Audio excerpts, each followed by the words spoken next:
Saludos amados del cielo, Dios te bendiga. Este que te habla es tu amigo y tu pastor Andy Mendoza.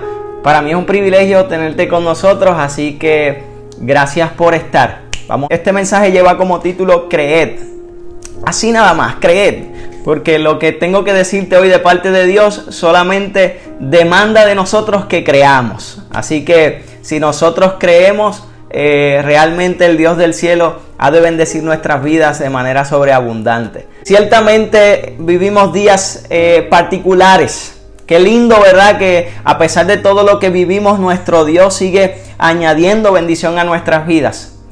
Ciertamente nosotros en este tiempo pudiéramos encontrar mucha similitud con relación a lo que vivieron los profetas y los siervos de Dios en la experiencia bíblica. Durante el pasado sábado, la semana pasada, yo estuve compartiéndoles un poco acerca de lo que era el Dios del cielo, cómo Dios provee en medio de la crisis. Y hoy quiero compartirte otra experiencia que tiene que ver un poco con crisis, pero que me lleva a vivir una vida de oración y de entrega a Dios en medio de la crisis. Por eso yo quiero invitarte a que tú creas hoy, que creas que lo que se comparte es palabra de Dios. Dice la palabra de Dios en Segunda de Crónicas, va a ser la porción bíblica que vamos a tomar. Segunda de Crónicas, capítulo 20. Y en el versículo 1 en adelante, allí vamos a estar deteniéndonos y vamos a sacar principios prácticos para nuestra vida y nuestro crecimiento espiritual. ¿Sabes? Dice el texto bíblico en Segunda de Crónicas, capítulo 20, versículo 1. Pasadas estas cosas, aconteció que los hijos de Moab y de Amón, y con ellos otros de los amonitas, marcharon contra Josafat para atacarlo. Hay que colocar primero la mesa para poder entrar a lo que es el plato principal. Y sin lugar a duda debemos hablar un poco acerca del contexto de esta historia para poder entender y saber cómo encaja esta historia en nuestros días. La historia bíblica nos recuerda en los primeros versículos de este segundo libro de Crónicas que Josafat había sido un rey muy peculiar, diferente a todos los demás que habían pasado por aquel tiempo. Josafat era un rey que había desde el principio decidido hacer la voluntad de Dios. La historia bíblica nos recuerda que Josafat comenzó a hacer cambios radicales en el lugar donde él vivía y el lugar que él lideraba para que la presencia de Dios abundase. Dice la historia que Josafat no se conformó con simplemente sentarse en el trono. La historia bíblica nos dice que Josafat una vez fue puesto sobre el trono y se le dio la autoridad de ser el monarca del pueblo de Dios. Comenzó a hacer los ajustes necesarios para que entonces el pueblo de Dios comenzara a disfrutar de las bendiciones que Dios tiene para sus hijos. La historia nos dice que Josafat desarrolla una obra de reforma. Y esa obra de reforma envolvía a eliminar todo aquello que estaba ocupando el lugar de Dios. Josafat, cuando ocupa el lugar de un rey, cuando ocupa el lugar de alguien importante dentro de la nación israelita, decidió colocar en primer lugar a Dios y quitar todo aquello que de alguna manera estaba quitándole el lugar a Dios. La historia dice que no solo eliminó lugares paganos, sino que él volvió al pueblo a la ley de Dios. Hizo que el pueblo de alguna manera meditara en su palabra. Hizo que el pueblo se conectara con el Dios del cielo. Yo quiero decirte algo. Si tú estás en una posición de liderazgo, si tú estás en una posición donde te toca enseñar, si estás de alguna manera ejerciendo un rol de padre, de madre, de hermano mayor o de hermano menor, no importando las circunstancias, si tú estás en un rol de liderazgo, yo tengo que decirte que el principal principio que nosotros debemos tener es a Jesucristo en nuestro corazón. Es que a medida que tú y yo, amados del cielo, podemos tener un contacto con la presencia de Dios, podemos ir fortaleciendo nuestro liderazgo. Hoy quiero hablarte de alguien que desarrolló un liderazgo no solo administrativo, no solo industrial o institucional, desarrolló un liderazgo espiritual. Cuando un ser humano desarrolla una capacidad de liderar de manera espiritual, su influencia es tan abarcadora que los demás se conmueven y no hay palabra que pueda ser cuestionada, porque cuando esa persona habla es como si hablara Jesucristo. Hoy, amado del cielo, quiero compartirte la historia de Josafat en un momento de crisis. Un momento de crisis que pueda asemejarse al de nosotros y que sin duda podemos sacarle un principio que bendiga nuestra vida. La historia no solo se quedó en que Josafat comenzó haciendo cosas buenas. Josafat también tuvo desliz, así como tú y como yo. Josafat en un momento dado optó por unirse a un rey que no era aprobado por el Dios del cielo. Este rey Acab, que era su nombre, era un rey que le gustaba de alguna manera hacer lo malo ante los ojos de Dios. Y Josafat ingenuo, a causa de su inmadurez probablemente, decidió unirse a él para derrotar a otros pueblos. Cosa que desagradó a Dios y que como consiguiente Dios de alguna manera le dio un escarmiento a Josafat. Pero Josafat no permitió que eso definiera cuál fuera su relación con su Dios. Vamos a entrar de lleno al texto bíblico para que podamos disfrutar el estudio de hoy. Dice la palabra de Dios que en aquellos días, luego de haber acontecido todo esto que te he resumido, vinieron tres grupos, a amedrentar, a intimidar, de alguna manera a lastimar a los hijos de Dios. Los hijos de Moab, que eran los moabitas, y los hijos de Amón, que eran los amonitas. Y con ellos, otros de los amonitas, marcharon contra Josafat para atacarlo. Para resumirte este concepto de quiénes eran estas personas, esto eran gente que Dios había dicho: ustedes no van a entrar a mi tierra prometida. Ustedes no van a ser parte de lo que yo le tengo prometido a mis hijos.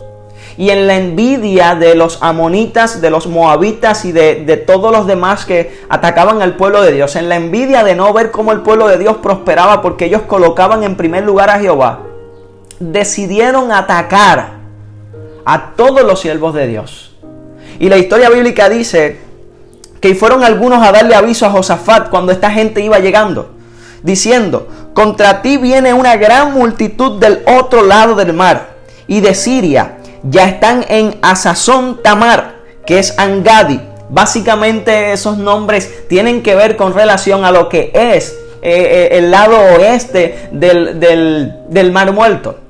Esta gente llega a este lugar para de alguna manera intimidar al pueblo de Dios. Cuando ya llegaron a avisarle al rey, dice el texto bíblico que Josafat tuvo miedo y humilló su rostro para consultar a Jehová e hizo pregonar ayuno a toda Judá. Ojos benditos del cielo. Permíteme decirte que la palabra de Dios ilustra que cuando el miedo vino al corazón de Josafat, que cuando el miedo vino al pueblo de Israel, que cuando el temor vino porque se dieron cuenta que no eran suficientes, ellos entonces se detuvieron y comenzaron a practicar la oración. El hecho de que Josafat como rey haya pronunciado un ayuno, haya pronunciado un edicto donde llamara la atención de todo el pueblo a que se consagrara a Jehová, nos demanda la idea, o nos ilustra la idea de que Josafat estaba tratando de llevar a ese pueblo una relación con Dios. Yo como rey probablemente, si no tengo a Dios, comienzo a establecer las estrategias que necesito para alcanzar la victoria. Yo como rey de alguna manera busco las formas para yo alcanzar lo que de alguna manera me está infundiendo temor, eliminarlo del camino.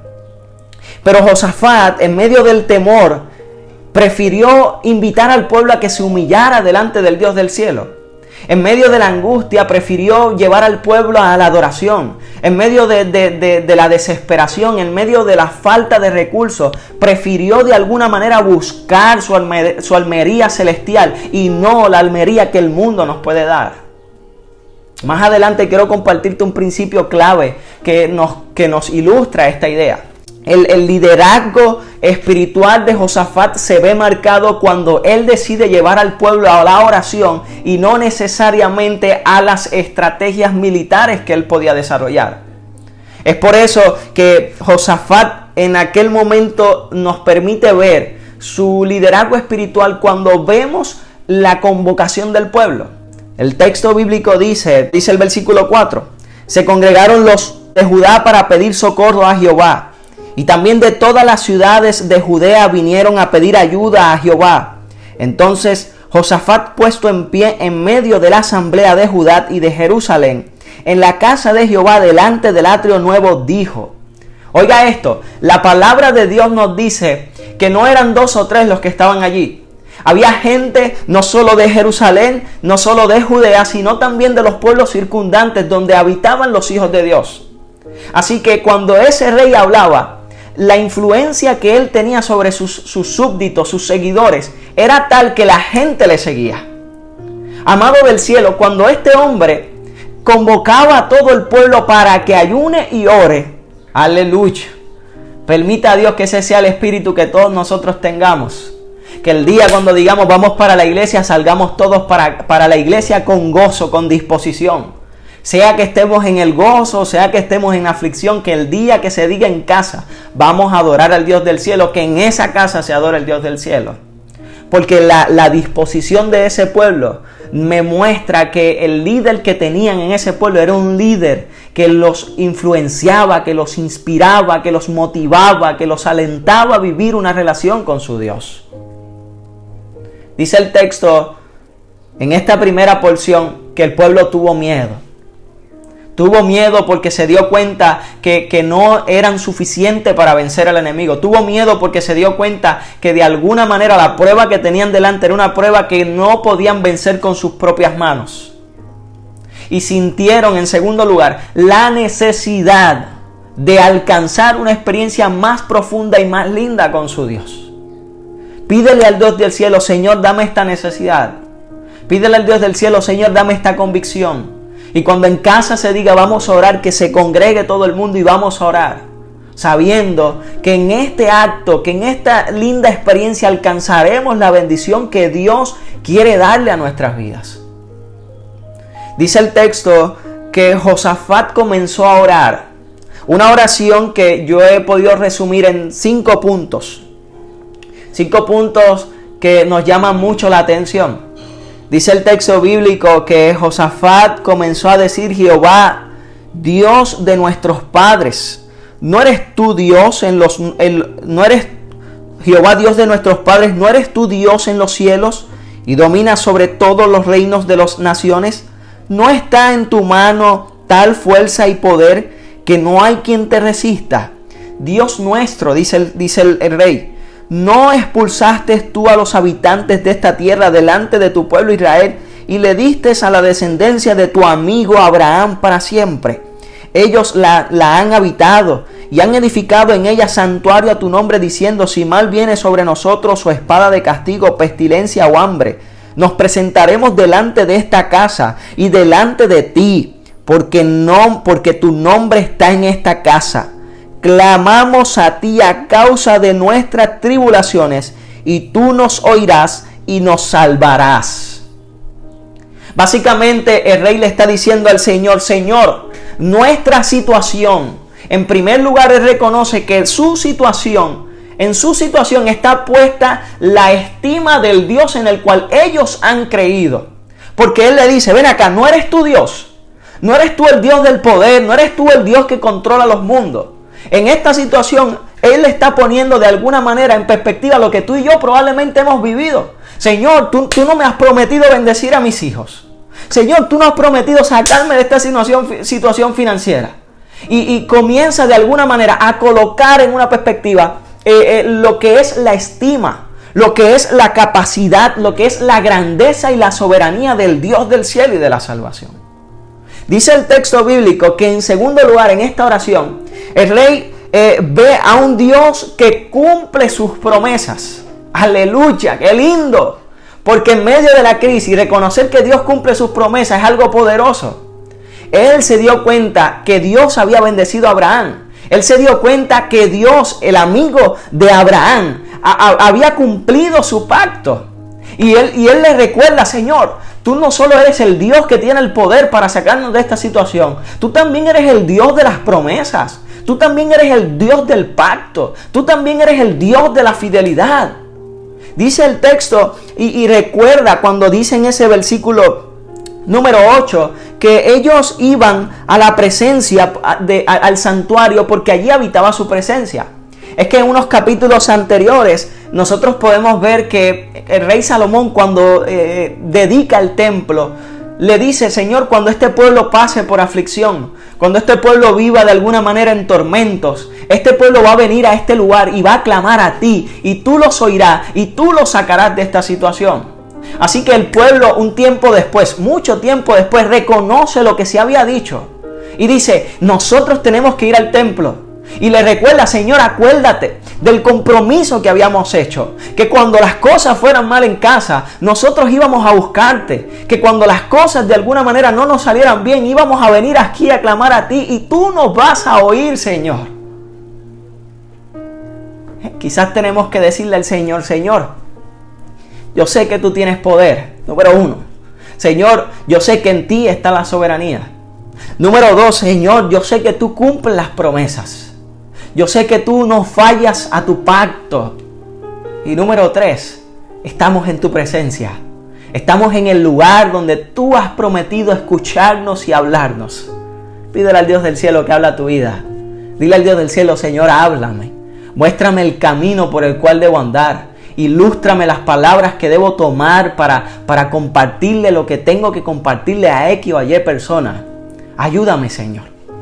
Porque Josafat estaba en esa situación y clamaba a Dios, y no solo reconocía su soberanía, no solo reconocía que Él cumplía sus promesas, no solo reconocía que estaban en la presencia de Dios, sino que el texto bíblico también dice que reconocía su carácter misericordioso. Sí, porque en los versículos 10 dice: ahora esta gente que están aquí, los hijos de Amón y los de Moab, los del monte de Sir, estos cuya tierra no quisiste que tu pueblo Israel pasara cuando venía de Egipto, para que tu pueblo no los destruyera. Oiga esto es interesante. El texto bíblico nos recuerda que Dios impidió que su pueblo pasara por las tierras de Moab y los de Amón, con el único propósito de que el pueblo de Israel no destruyera a estas dos naciones. Vemos a un Dios que, aunque no quiere parte con los paganos, que aunque dice: no, esta gente son unos rebeldes, esta gente no han querido escuchar mi voz, yo no quiero parte con ellos, pero Dios no los destruye. Dios dice: yo no voy a hacerles daño. Aunque tú no quieres parte conmigo, yo no te voy a pisar. Y ese es el carácter amoroso del Dios que yo conozco. Que aunque tú y yo de alguna manera lo lastimamos, Él dice: no, tú sigue allí, yo estoy aquí para ti, pero hasta que tú no vuelvas a mí no te puedo bendecir, pero tampoco te voy a destruir. Dice el texto que Dios no permitió que el pueblo lo destruyera. Así que Dios manifiesta su carácter perdonador, su carácter misericordioso con un pueblo que no estuvo dispuesto a hacerlo. Sin embargo, debo decir, número 1, vemos que Él reconoce su grandeza. En esa oración, en segundo lugar, reconoce que Dios promete y cumple. En tercer lugar, vemos que Dios sí habita en la presencia de sus hijos, porque Él lo prometió. Y en cuarto lugar, podemos ver la bondad y el carácter misericordioso del Dios en el cual usted y yo hemos decidido creer. Benditos del cielo. Dice la palabra de Dios en esos siguientes versículos, el versículo 12. Texto exquisito. Si tienes tu Biblia, léelo conmigo. Dice el texto: Dios nuestro, ¿no lo juzgarás tú? Pues nosotros no tenemos fuerza con qué enfrentar a la multitud tan grande que viene contra nosotros. No sabemos qué hacer y a ti volvemos nuestros ojos. Aleluya. Santo es el Señor. Qué lindo ver que en esta oración esta gente reconoce su crisis. Y reconoce que el Dios del cielo es el único que los puede sacar de su crisis. Pero a la misma vez, dice el texto bíblico que Él dice: nosotros no tenemos fuerzas. El texto bíblico dice que ellos reconocen su incompetencia, no poder resolver el problema en el cual están metidos. Dice que no solo no tenían fuerza, sino que no sabían, no conocían las estrategias. Y ante la necesidad de saber las estrategias, ante la dificultad de no tener fuerzas, reconocen que en Jehová pueden alcanzar fuerza. Aleluya, dile allí en los comentarios: Señor, quiero reconocer que en ti encuentro la fuerza, que en ti encuentro las estrategias. Qué lindo ver que Josafat y su pueblo no entró en el asunto en el cual muchas veces nosotros entramos. Muchas veces nosotros entramos en el asunto de tratar de solucionar nuestros problemas y mediar con todo lo que nos encontramos en el camino. Pero Josafat y esta gente prefirió colocar a Dios en primer lugar y permitirle a la voluntad divina trazar un plan que resuelva su problema. Eso es lo que tú y yo necesitamos hoy. Permitirle a la voluntad humana que trace una estrategia en nuestras vidas, en nuestro matrimonio, en nuestras familias, para que esa estrategia sea lo que resuelva nuestra crisis espiritual, para que esa estrategia resuelva nuestra crisis matrimonial, para que esa estrategia resuelva nuestra crisis financiera. Pero no es una estrategia de humanos, es una estrategia del Dios del cielo y de la salvación. Josafat se detuvo, y esto me recuerda a la experiencia de David cuando en el Salmo 25, en el versículo 15, mis ojos siempre se dirigen hacia Jehová, porque Él saca mis pies de la red. Mira qué lindo. Salmo 25:15 dice: mis ojos se dirigen a Jehová porque Él saca mis pies de la red. David había reconocido que él prefiere buscar la mirada del Dios del cielo, que su mirada está puesta sobre su persona, porque él reconoce que cuando él se mete en problemas, el único que puede sacarlo de sus luchas y sus situaciones se llama Jehová Dios. El problema de nosotros es que preferimos enseñarles a los demás que nosotros somos capaces de solucionar nuestros problemas. El problema de nosotros es que a veces nuestra autosuficiencia no nos permite de alguna manera entender que necesitamos de Dios. Porque nos han hecho creer que cuando nosotros somos fuertes, que cuando nosotros tenemos un carácter intimidante ante los demás, que cuando nosotros podemos tener iniciativa ante situaciones tristes y lamentables, nosotros somos mejores personas. Pero esa idea ha llegado a entrar a nuestros pensamientos y ha reemplazado la iniciativa, ha reemplazado la estrategia, ha reemplazado la presencia y la voluntad del Dios del cielo en nuestras vidas. Y por eso vemos escuelas sin Biblias, pero cárceles llenas de ellas. Por eso vemos gente tirándonos la puerta. Por eso vemos gente que dice: esta gente son unos fanáticos. Por eso vemos gente que te rechaza por lo que cree. Por eso vemos gente que de alguna manera no acepta este lindo mensaje de salvación. Porque la autosuficiencia ha llenado sus pensamientos y hoy no quieren reconocer que no tienen fuerza, que no saben y que necesitan volver su mirada a Dios. Cree, amado del cielo.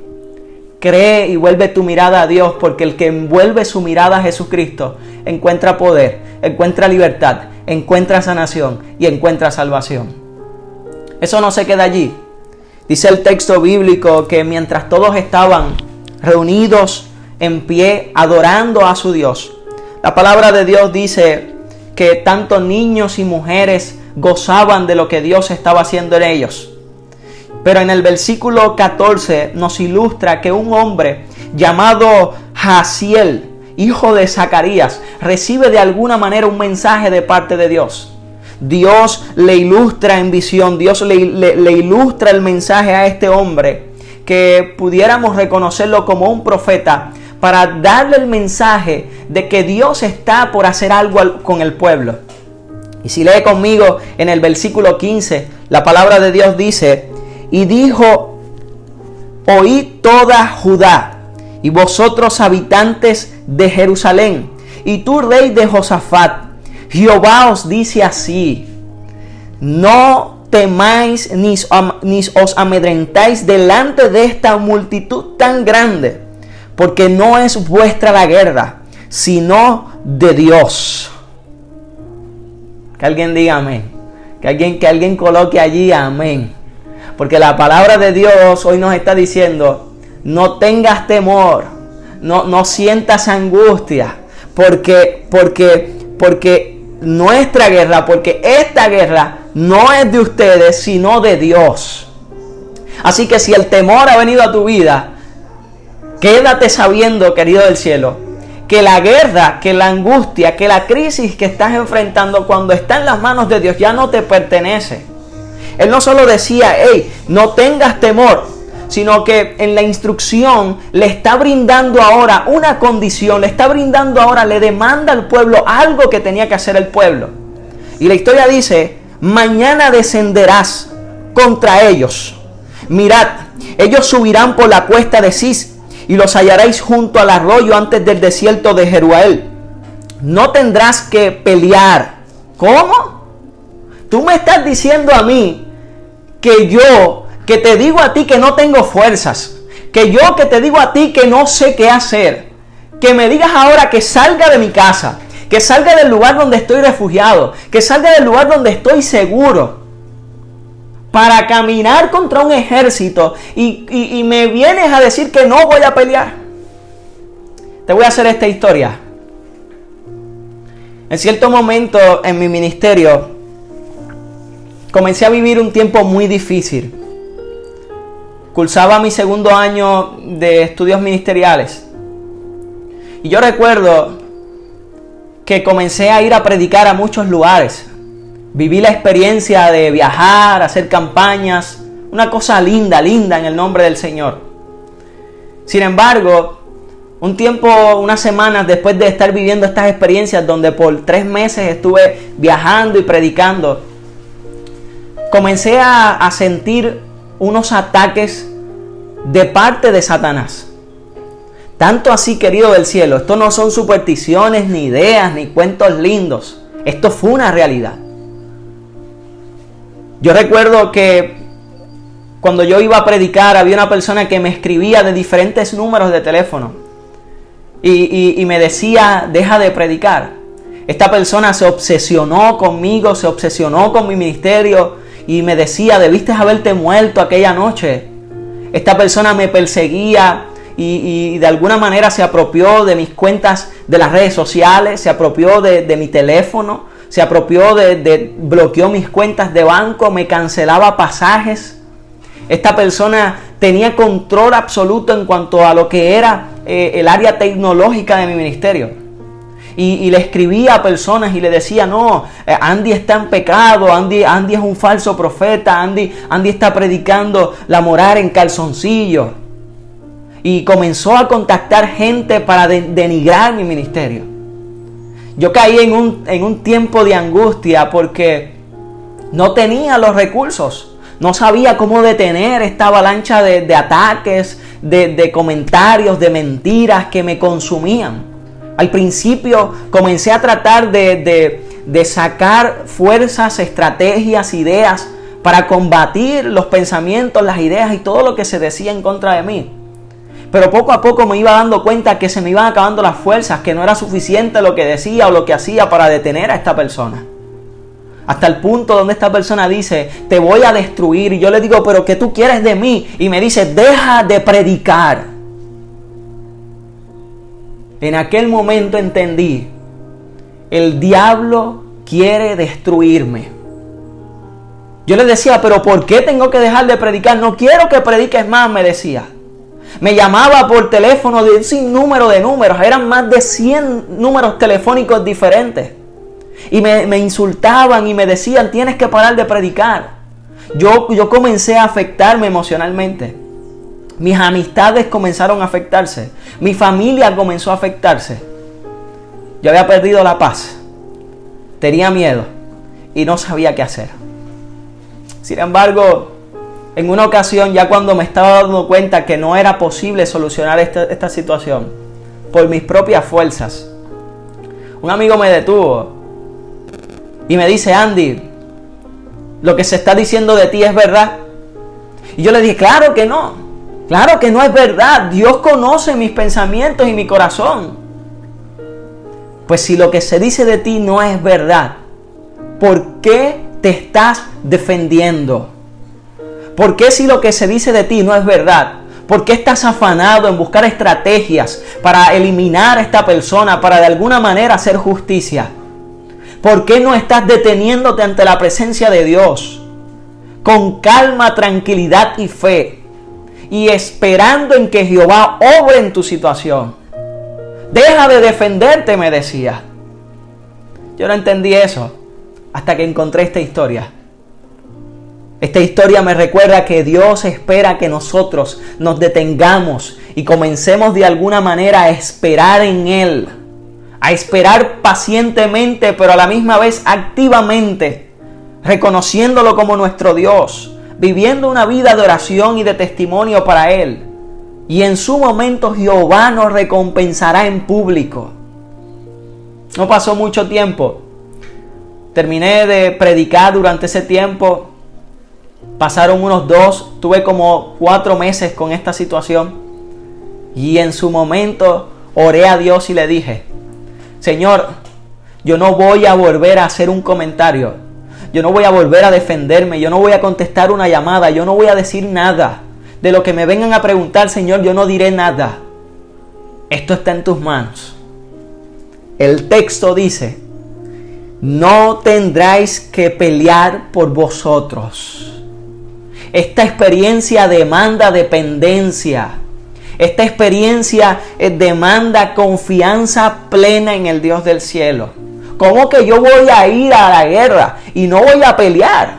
Sí, porque el que va contigo es más poderoso que las armas que tú tienes. Porque el que va contigo tiene una estrategia mejor que la que tú tienes. Porque el que te está diciendo ten calma y confianza es el Dios que te acompaña, que te ayuda y que te provee. No hay por qué defenderse. Y Jehová dice el texto: apostaos y quedaos quietos, y veréis cómo la salvación de Jehová vendrá sobre vosotros.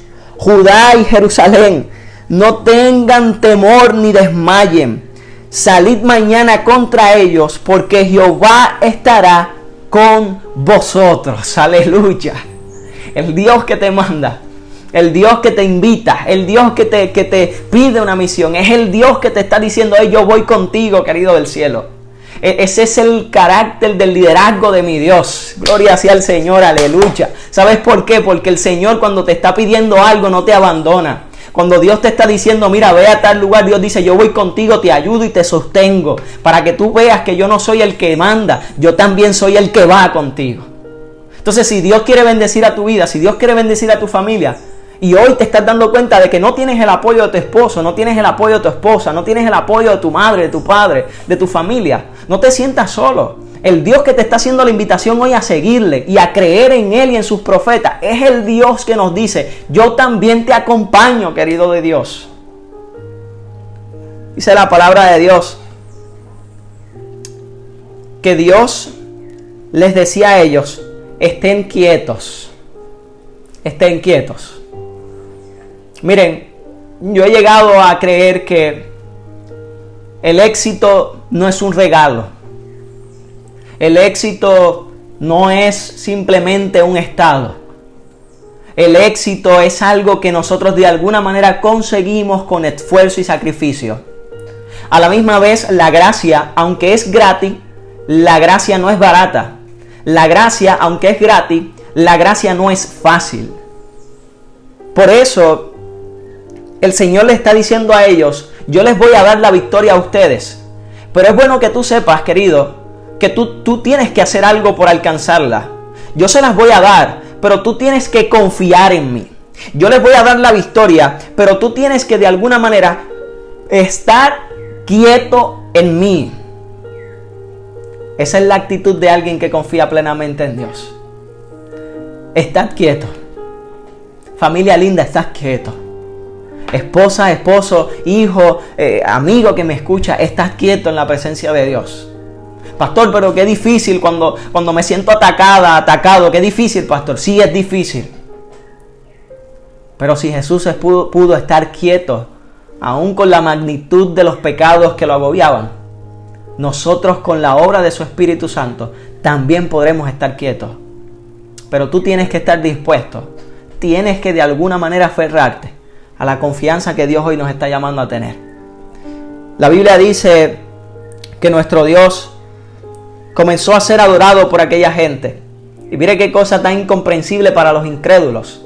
La historia bíblica dice que esta gente, mientras esperaba en la quietud, mientras esperaba que Dios le diera la victoria que ya les estaba prometiendo, comenzaron a adorar al Dios del cielo. Es lindo ver esto porque en lo que es el libro de las Crónicas nosotros podemos ver estos escenarios de adoración, donde dice el versículo 18 que Josafat se inclinó rostro a tierra, y también toda Judá y los habitantes de Jerusalén se postraron ante Jehová para adorar a Jehová. Y se levantaron los levitas de los hijos de Coat y de los hijos de Coré para alabar con gran clamor a Jehová, el Dios de Israel. Así que la fiesta espiritual comenzó, oiga esto, antes de la victoria. Aleluya.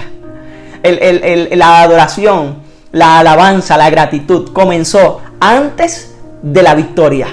Antes de ir a la guerra, la gente prefirió adorar a Dios. Antes de pasar por el valle de la prueba, la gente adoró a Jehová. El texto bíblico dice que ellos decidieron colocar a Dios en primer lugar antes de poner su parte. Gloria sea al Señor. Estamos en crisis. Es tiempo de adorar. Estamos en problemas. Es tiempo de adorar. Estamos pasando por angustia. Es tiempo de adorar. Porque la adoración es la antesala a la victoria. Permíteme decírtelo de nuevo. La adoración es la antesala a la victoria.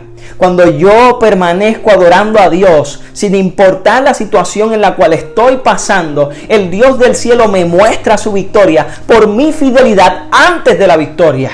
El Dios del cielo muestra su fidelidad porque yo he puesto mi confianza en Él. Pero muchas veces nosotros estamos pidiéndole cosas a Dios y simplemente nos quedamos de manera literal quietos. No tomamos parte, no tenemos suerte, no buscamos la forma de alguna manera de conectarnos con Dios. Decimos, no, Dios lo prometió, Dios lo cumplirá. Tú prometiste traer a mis hijos, tú prometiste sanar a mi esposo. Pues yo no hago nada. Y eso se llama, amado del cielo, gracia barata. Dios espera que nosotros depositemos su confianza y persistemos y que permanezcamos en su presencia. Por eso todos los líderes de este pueblo decidieron adorar a Dios. Y la historia bíblica dice que cuando ya la adoración estaba en su cúspide y cuando ya estaban a punto de salir a la batalla, el texto bíblico dice en el versículo 20 que cuando se levantaron por la mañana salieron al desierto de Tecoa. Mientras ellos salían, Josafat, su rey, su líder, la persona espiritual del pueblo, puesto en pie dijo: oídme, Judá y habitantes de Jerusalén, creed en Jehová, aleluya, vuestro Dios, gloria a Dios, y estaréis seguros. Creed a sus profetas y seréis prosperados, aleluya. Eso promete el Dios del cielo. Cree en Jehová vuestro Dios y estaréis seguros. Cree en Jehová vuestro Dios y sus profetas y serás prosperado. Amado, cuando nosotros analizamos esta palabra en el hebreo puede tener varias traducciones o aplicaciones. Y algunas de ellas, cuando el rey le está diciendo al pueblo creed, no solo les está diciendo crean algo y ya. Cuando él está diciendo al pueblo creed, esa palabra pudiera estar implicando que el rey les está demandando a ellos que se mantengan firmes. Pudiera estar demandando que se mantengan fieles. Pudiera estar demandando que se mantengan en confianza. ¿Cómo? Sí. Que te mantengas firme, que te mantengas fiel y que te mantengas en confianza son las tres cosas que Dios demanda de nosotros en medio de la crisis. Jehová nos está pidiendo que creamos, sí, pero que creamos en confianza, que creamos en fidelidad y que creamos manteniéndonos firmes. Porque nuestra fe en nuestro Dios nos dará la seguridad, nos dará la estabilidad que necesitan nuestras vidas para alcanzar la victoria que Dios nos quiere dar. Creed en Jehová vuestro Dios y estaréis seguros. Habrá alguien que dice, Señor, yo creo en ti. Creo que la fe y la confianza que depositaré en ti me dará la firmeza y la seguridad que estoy buscando para mi casa, para mi familia, para mis hijos. Creo, Dios amado, que de alguna manera has de bendecir nuestras vidas. Dice la palabra de Dios que cuando ellos comenzaron a cantar y a dirigir los cánticos, dice la palabra de Dios que cuando ellos comenzaron a buscar la presencia del Dios del cielo, que cuando ellos se acercaron a Dios y caminando ya, llegando al lugar donde estaba la bendición, ellos, dice que cuando empezaron a entonar cantos de alabanza, Jehová puso emboscada contra los hijos de Amón y de Moab. ¿Cómo? Sí. Y los montes de Seir que venían contra Judá, y se mataron los unos a los otros. Que el Señor me perdone, pero gloria a Dios. Aleluya. Qué lindo ver que el enemigo se destruye solo. Amado del cielo, recuérdate esto hoy. Los Judas se ahorcan solos. Jesús nunca fue a cuestionarle a Judas. Jesús nunca le recriminó. Jesús nunca de alguna manera estuvo peleando con él en ese tiempo que estuvo. Los Judas se ahorcan solos. Y esta gente traidores, esta gente que estaba queriendo hacerle mal a los hijos de Dios, solo perecieron porque los que no están con Dios están contra Él. Dice la palabra de Dios que ellos desaparecieron. Dios cumple sus promesas a medida que su pueblo se mantiene fiel a Él. Hoy quiero decirte algo. Cuando Dios, en medio de nuestra crisis, nosotros buscamos a Dios, lo reconocemos como el soberano, lo reconocemos como el Dios que promete y que cumple, lo reconocemos como el Dios de la presencia, así como lo hizo Josafat en su oración. Y lo reconocemos como aquel que de alguna manera es misericordioso. Dios siempre bendice a sus hijos. Pero no solo basta con reconocer, tenemos que también aceptar, practicar y predicar. Porque la experiencia bíblica dice que ellos en aquel momento fueron testigos de la liberación de Dios. Dice el texto bíblico más adelante que Dios le dio libertad al pueblo. Los libró de todas las aflicciones que pudieron haber estado enfrentando en aquel entonces. Pero no solo los libró. Desde el versículo 24 en adelante hay 5 cosas que Dios hizo con su pueblo. Cuando el pueblo decidió creer en la promesa de que Dios los ha de libertar, en la promesa de que Dios los ha de restaurar, cuando el pueblo puso toda su confianza en el Dios del cielo, el pueblo recibió 3 bendiciones. Bendición número 1, Dios los defendió y los libró del enemigo, según el versículo 24. Bendición número 2 que recibimos cuando depositamos nuestra confianza, cuando volvemos nuestra mirada a Dios. Oiga esto, querida familia. Dios nos prospera, porque el versículo 25 nos dice que Dios le dio propiedades, que Dios le dio riqueza, que Dios bendijo a esta gente de tal manera, querido del cielo, que estuvieron 3 días recogiendo los tesoros que habían en el suelo. Entonces Dios no solo te libra del cazador, Dios ahora te prospera y te brinda los tesoros que tanto estás necesitando. Oiga esto lo hace la confianza en el Señor y la mirada en el Dios del cielo. En tercer lugar, cuando Dios nos libra de nuestras pruebas, cuando es Dios quien pelea nuestros problemas, cuando es Dios el que aboga nuestra causa, Dios nos da gozo. Gloria sea al Señor. Es que el versículo 27 nos dice que regresaron a Jerusalén gozosos. Regresaron a casa en victoria, compartiéndole a sus padres, a sus hijos, a sus madres, a sus esposas. Hemos alcanzado la victoria porque Jehová nos ha bendecido. Entonces, si Dios obra en tu caso, Dios te defiende y te liberta. Dios te da propiedades, te bendice. Si Dios obra en tu caso, Dios es el Dios que te da la alegría que necesita tu vida.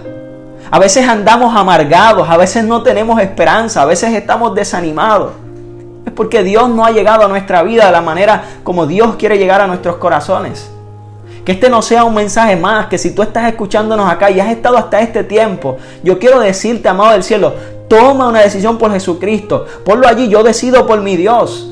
que no te dé vergüenza, que puedas comentarlo junto a tu familia. Y yo te garantizo, la palabra de Dios que no falla, perdóname, la palabra del Dios del cielo es la que garantiza victoria para los que se acercan a Él por la fe.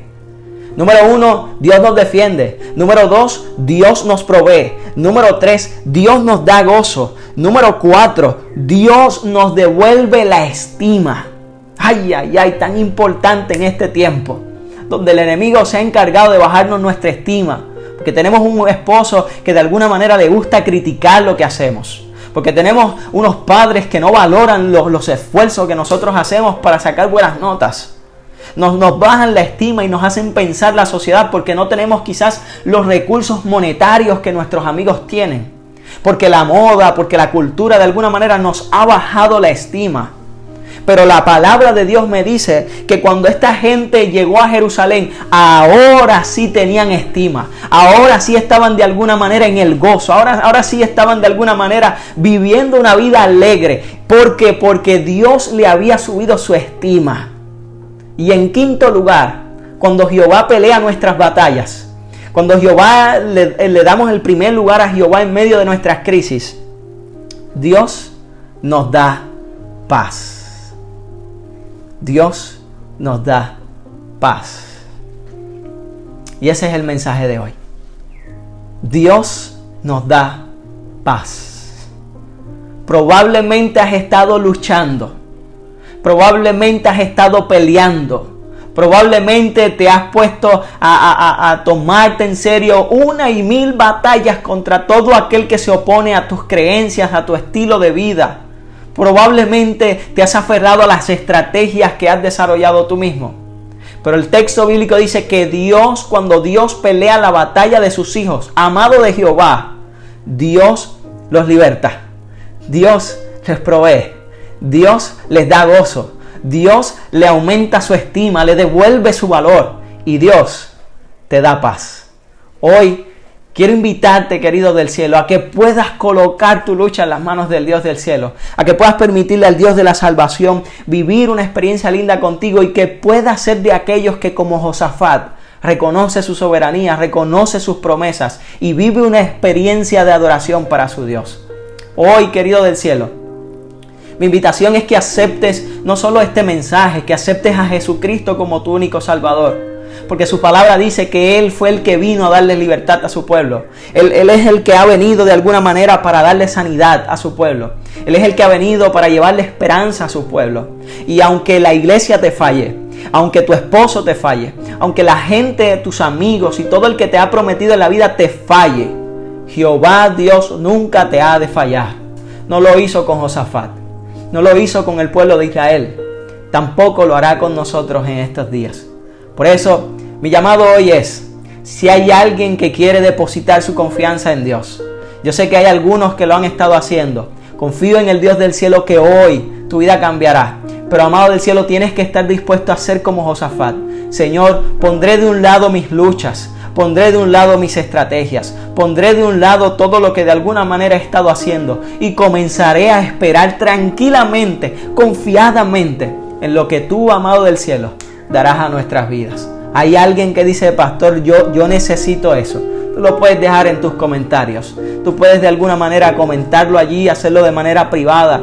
Queremos invitarte a que vivas esta experiencia linda, que el Dios del cielo y de la salvación pueda ser tu restaurador, puede ser tu Dios el que te defiende. Pero eso, aunque yo lo predico, no lo decido. Eso lo decide usted. Quiero invitarte a que puedas orar conmigo, entregando todas tus peticiones a Dios.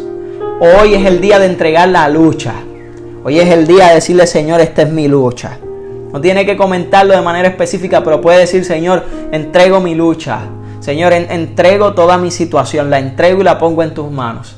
Y confiamos en el poder del Dios del cielo y la experiencia bíblica de hoy, de que el Dios del cielo y de la salvación obrará en nuestras vidas. ¿Alguien quiere orar? Yo quiero invitarles a orar. Amén, gloria a Dios, gloria a Dios. Amado Dios, eterno Padre que estás en los cielos, Señor, tú que vives y reinas en nuestros corazones, tú que eres el Dios, Señor, poderoso, En ti está la fuerza y la fortaleza de las naciones. En ti está la entrada como la salida. En ti están, Señor, la riqueza. En ti está la paz, la esperanza, el gozo y la libertad que requieren nuestras vidas. Por eso, Dios amado, recurrimos a ti reconociéndote como el dador de todas las cosas que nosotros necesitamos. Implorándote que de forma especial tú puedas obrar en los corazones, Señor, que se han mantenido conectados. En los que se han conectado y de alguna manera, Señor, han tenido que salir, también bendíceles. Pero te ruego, Dios amado, que de forma especial tú recibas todas nuestras luchas. Que nuestras cargas, Señor, puedan ser puestas en tus manos y que tú obres de manera milagrosa en nosotros. Señor, quita de nosotros la tribulación. Señor, quita de nosotros el dolor. Señor, bríndanos la libertad, bríndanos los recursos financieros, bríndanos la paz, bríndanos el gozo, la estima y bríndanos, Señor, la esperanza que necesitamos.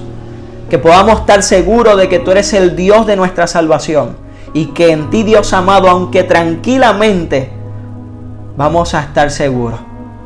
Bendícenos, Dios querido, que tu Espíritu Santo siga acompañándonos y nos dirija a seguir adorándote. Te rogamos, Dios amado, que les bendigas y que nos bendigas. En el nombre de Jesús. Amén. Dios te bendiga. Puedes dejar tus peticiones. Vamos a estar orando. Gracias por estar todos acá. Que la paz de Dios les acompañe. Que su espíritu los fortalezca. Y que su rostro siempre sea resplandecido en sus vidas. Desde hoy para siempre.